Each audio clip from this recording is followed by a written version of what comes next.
జిల్లా ఫిర్యాదిగూడ నగరపాలక సంస్థను బీఆర్ఎస్ పార్టీ కోల్పోయింది. ఫిర్యాదిగూడ మున్సిపాలిటీని కాంగ్రెస్ పార్టీ హస్తగతం చేసుకుంది. మేయర్ జక్కా వెంకటరెడ్డిపై కాంగ్రెస్ పార్టీ కార్పొరేటర్లు ఇచ్చిన అవిశ్వాస సమావేశానికి కీసర ఆర్డీఓ వెంకట ఉపేందర్ ప్రిసైడింగ్ అధికారిగా వ్యవహరించారు. 26 మంది సభ్యులున్న పాలకవర్గం రోజు వరకు బీఆర్ఎస్ పార్టీ ఆధీనంలో ఉండగా 21 మంది కార్పొరేటర్లు మేయర్ను తొలగించాలని జిల్లా కలెక్టర్ గౌతమ్కు లిఖితపూర్వక అర్జీనిచ్చారు. దీంతో కలెక్టర్ నిర్వహించిన అవిశ్వాస తీర్మాన సమావేశంలో 21 మంది కార్పొరేటర్లు మేయర్కి జక్కా వెంకటరెడ్డికి వ్యతిరేకంగా చేతులు ఎత్తారు. దీంతో ఆయన పదవిని కోల్పోయారు. అవిశ్వాస సమావేశం నిర్వహించకూడదంటూ మేయర్ వెంకటరెడ్డి చేసిన ప్రయత్నాలు విఫలమయ్యాయి. ఈ మేరకు ఆయన కోర్టును ఆశ్రయించగా కోర్టు ఆయన అభ్యర్థనను తిరస్కరించింది. దీంతో ఈ కార్పొరేషన్ కాస్త కాంగ్రెస్ పార్టీ సొంతమైంది.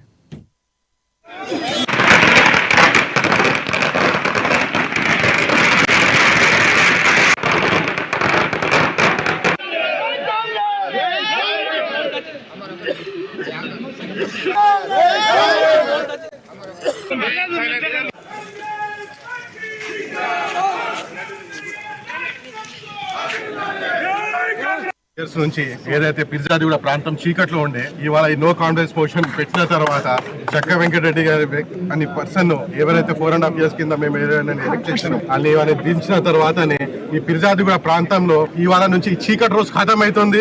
ఏదైతే కరప్షన్ ఉండే, ఏదైతే కబ్జాలు ఉండే, ఇవన్నీ ఇవాళ నుంచి స్టాప్. ఇవాళ నుంచి ఎలక్ట్ అయిన నెక్స్ట్ డే నుంచి ఫస్ట్ తీర్మానం పెట్టేది మన ఇంటి ట్యాక్స్ తగ్గించాలని. ప్రాంతంలో అందరి ఇంటి ట్యాక్స్ చాలా విపరీతమైన పెరిగింది. ఇది హౌస్ ట్యాక్స్ కాదు, ఇది జక్కా వెంకటరెడ్డి ట్యాక్స్ అని కొత్త కాంగ్రెస్ పార్టీలకు వచ్చి ప్రస్తుత మేయర్గా ఉన్నటువంటి వెంకటరెడ్డి గారిని ఇంచాలన్న ఆలోచన మేరకు 21 మంది సమిష్టిగా మరి ఏర్పడి అవిశ్వాసాన్ని ప్రకటించి ఈరోజు అవిశ్వాసం తీర్మానం ద్వారా వారిని తొలగించడం జరిగింది. ప్రత్యేకమైన నిధులు ఫిర్యాదిగూడ మున్సిపాలిటీని డెవలప్ చేసుకుందాం, రేవంత్ రెడ్డి గారి నాయకత్వాన్ని బలపరుద్దాం, ప్రజాస్వామ్యాన్ని కాపాడుకుందాం. ప్రజాస్వామ్య అస్తవ్యస్తాయి మరి ఏకపక్ష పాలన జరిగింది. మరి గతంలో ఉండేటువంటి డిప్యూటీ మేయర్ కానీ మిగతా కార్పొరేటర్లు కానీ సరైన విధంగా మరి మర్యాద కానీ సరైన విధంగా పరిపాలన కానీ మరి అన్ని వార్డులకు సరైన నిధులు ఇవ్వకుండా అష్టారాజ్యం చేశారు. కాబట్టి వారిపై విశ్వాసం లేకుండా అవిశ్వాసాన్ని ప్రకటించి ఈనాడు దింపడం జరిగింది.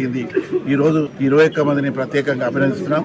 ఇదే స్ఫూర్తితోని రాబోయే కాలంలో రేవంత్ రెడ్డి గారి నాయకత్వాన్ని బలపరుస్తూ రాష్ట్ర ప్రభుత్వం నుంచి ప్రత్యేక నిధులు తీసుకొచ్చి ఫిర్యాదిగూడ మున్సిపాలిటీని మంచి ఆదర్శమైన మున్సిపాలిటీగా తీర్చిదిద్దుకుందామని మనం చేస్తున్నాం.